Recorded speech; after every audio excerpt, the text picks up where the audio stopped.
মেলো সানি এই জন্য লই না তো আমি একদম জুম ছাড়া লই।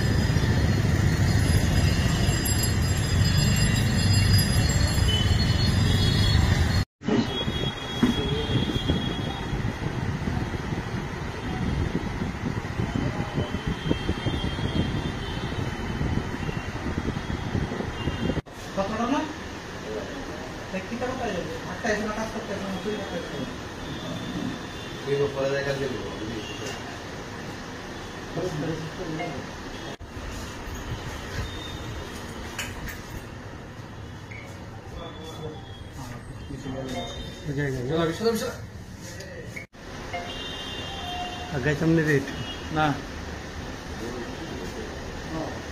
কাটনা 12 সেকেন্ড 10 সেকেন্ড। 2024 আমরা একজন বাংলাদেশিকে আটক করি লঙ্কামোড়া থেকে। এই বেসিসে আমরা একটা মামলা নিয়েছি West Agartala PS case number 103/2024। তাকে আমরা করে প্রডিউস করি এবং রিমান্ডে আনি। রিমান্ডে জিজ্ঞাসাবাদে আমরা পরবর্তী সময় আরো 2 জনকে অ্যারেস্ট করি সিটি সেন্টার থেকে। তাদেরকে আমরা করে ফরওয়ার্ড করেছি এবং রিমান্ডে এনে জিজ্ঞাসাবাদে গতকালকে আমরা একটা স্পেশাল ইনফরমেশনের ভিত্তিতে 3 জন লোককে আটক করি, যারা বাংলাদেশ কক্সবাজার থেকে গতকালকে আগরতলা এসে আগরতলা প্রবেশ করেছে অবৈধভাবে এবং তাদেরকে আজকে আমরা পুলিশ রিমান্ড চেয়ে আদালতে প্রেরণ করব। তাদের নাম হলো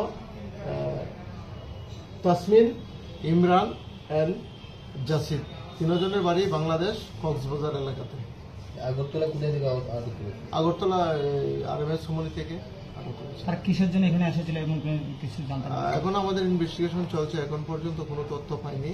তারা অবৈধভাবে আমাদের এখানে প্রবেশ করেছে, কোনো ধরনের ষড়যন্ত্র থাকতে পারে, এগুলো আমরা বিষয়গুলি খতিয়ে দেখছি। কোন পথে তারা প্রবেশ করেছিল? তারা লঙ্কাপাড়ার দিক দিয়ে প্রবেশ করেছে।